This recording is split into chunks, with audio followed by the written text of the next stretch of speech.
Hello all. आज की class में हम लोग कॉन्ट्रा वाउचर के बारे में बात करेंगे, जो कि हमारा बैंक रिकन्सिलेशन का एक फीचर होता है। ठीक है, कॉन्ट्रा वाउचर में हमें सबसे पहले तो तीन एंट्रीज़ के बारे में, मेनली हम तीन एंट्रीज़ के बारे में बात करेंगे, जिसमें हमारा एक होता है डिपॉजिट, एक होता है विड्रॉ और एक होता है ट्रांसफ़र। डिपॉजिट का मतलब कैश सबमिट करना, देन विड्रॉ का मतलब है कैश डिडक्ट करना, और ट्रांसफ़र का मतलब है एक बैंक से दूसरी बैंक में ट्रांसफ़र करना। ठीक है, तो उसके लिए सबसे पहले हमको क्रिएट और ऑल्टर 3 लेज़र्स, यानी कि हमें सबसे पहले 3 लेज़र्स को क्रिएट और ऑल्टर करना पड़ेगा। देखिए, एचडीएफसी बैंक का लेज़र हम क्रिएट करेंगे, एसबीआई बैंक का लेज़र हम क्रिएट करेंगे, क्योंकि ये एग्जिस्टेड नहीं होते हैं, और हमारे पास जो कैश का लेज़र है वो ऑलरेडी एग्जिस्टेड होता है, इस वजह से इसे हम क्रिएट नहीं कर सकते हैं, क्योंकि टेली प्राइम के पायरेटेड वर्जन में आपका एग्जिस्टेड वर्जन को क्रिएट नहीं किया जा सकता है। यहाँ पर हम इसे ऑल्टर करेंगे, तो ऑल्टर करने का प्रोसेस अभी हम दिखाएंगे। ठीक है, तो तीनों में हमें अमाउंट 50,000 रुपीज़ लेना है।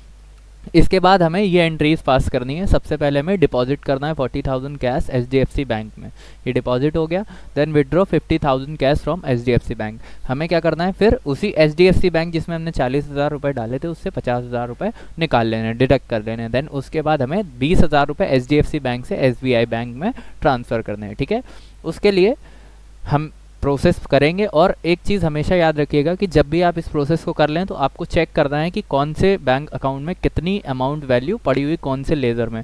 जैसे कि अकॉर्डिंग टू मी, जैसे कि मैंने ये सीक्वेंस रखा हुआ है, तो हमें ये पता होना चाहिए कि जब हमारे पास टोटल अब एचडीएफसी बैंक में 20,000 रुपये, एसबीआई बैंक में 70,000 रुपये और कैश में हमारे पास 60,000 रुपये पड़े होने चाहिए। ठीक है, इसे हम चेक करेंगे सीक्वेंस को। ठीक है, अगर आपने इस सीक्वेंस को फॉलो किया है तो आपका बैलेंस शीट इसी तरीके का दिखाना चाहिए। इसे चेक कैसे करेंगे, सबसे पहले गेटवे ऑफ टैली पर जाएंगे, देन बैलेंस शीट में जाएंगे, एसेट्स करके एक ऑप्शन आता है, उसमें करंट एसेट्स करके ऑप्शन आएगा, जिसमें हम एंटर करके अपना बैलेंस चेक कर सकते हैं। आइए इसकी ट्रांजेक्शन को पास करते हैं। सबसे पहले हम टैली ओपन कर लेंगे, और हमारे पास यहाँ पर इंटरफेस आया हुआ है गेटवे ऑफ टैली का। गेटवे ऑफ टैली में जैसा कि मैंने बताया था आपको लेज़र क्रिएट करना है 2, तो हम सबसे पहले क्रिएट पर जाएंगे और हमें लेज़र्स का ऑप्शन सेकंड नंबर पे मिल जाता है। इसमें हम अपने दोनों लेज़र क्रिएट कर लेते हैं। पहला हमने क्रिएट किया एचडीएफसी बैंक का, ठीक है, जो कि हमारा अंडर चला जाएगा बैंक अकाउंट में।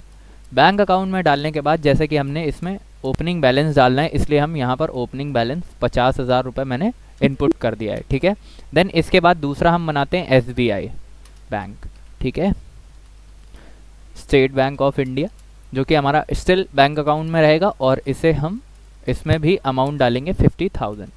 ठीक है, 50,000 हमने इनपुट कर दिया है। इनपुट करने के बाद अब देखिए, अगर आप यहाँ कैश का लेज़र बनाने की कोशिश करेंगे तो ये आपका क्रिएट नहीं करने देगा।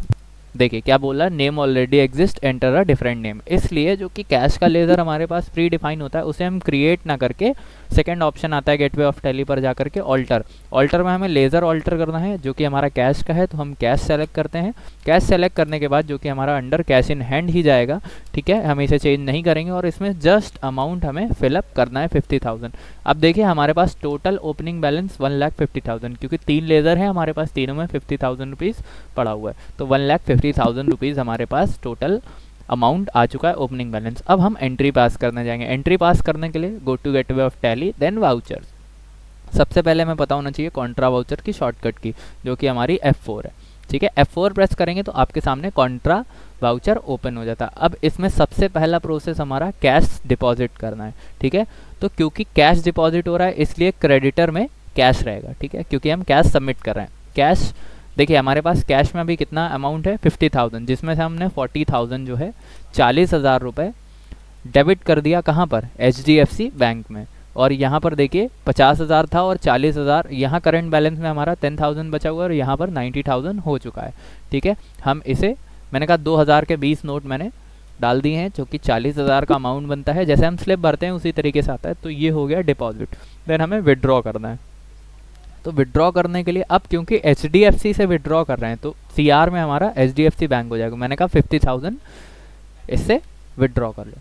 ठीक है, तो हमने यहाँ पर चेक के थ्रू या कैश के थ्रू, जैसे भी आपने निकाला हो, जो भी आपने अदर्स में मैंने कह दिया अदर्स के थ्रू मैंने निकाला है, और क्या निकाला है, कैश निकाला है मैंने। तो देखिए अब हमारे पास एचडीएफसी में जो 90,000 था वो 40,000 बचा, और कैश में जो 10,000 था वो 60,000 हो चुका है।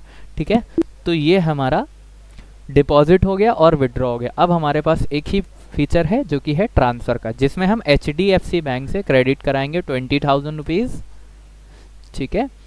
और यहाँ पर जिस भी मॉड्यूल से आप क्रेडिट करवा रहे हैं वो आप यहाँ पे सेलेक्ट कर लीजिए। अदर्स में मैंने डाल दिया, और इसमें हम ट्रांसफ़र कर रहे हैं इसलिए हम SBI बैंक में जाएंगे, ठीक है। और यहाँ पर हम SBI बैंक में जा कर के ट्रांसफ़र कर देंगे। अब हमें चेक कर लेना है, जिस सीक्वेंस को मैंने पास किया उस सीक्वेंस के अकॉर्डिंग मेरे बैलेंस शीट पर हमें जाना है चेक करने के लिए। यहाँ साइड में आपको एसेट्स में करंट एसेट्स दिखेगा, करंट एसेट्स में आपको एंटर करना। देखिए यहाँ अमाउंट चेंज नहीं होना चाहिए, जैसे कि मैंने सीक्वेंस में लिखा हुआ है कैश इन हैंड, यानी कि हमारे पास जो कैश पड़ा हुआ है वो 60,000 है, ठीक है। और अगर हम बैंक अकाउंट में देखें तो हमारे पास 20,000 HDFC में और SBI बैंक में 70,000 पड़ा हुआ है, जो कि 90,000 टोटल होता है, ठीक है। एक भी रुपए इधर उधर कहीं नहीं गया है, जितनी ट्रांजेक्शन हमने की है उतनी हमारे सामने दिख जाएंगी। उन्हें चेक करने के लिए हमें जाना है डे बुक पर, और ये हमारी इस तरीके से एंट्रीज शो हो जाती हैं, जिसमें से आपकी एक डिपॉजिट है, एक विड्रॉ है और एक ट्रांसफ़र एंट्री है, ठीक है। That's it for today.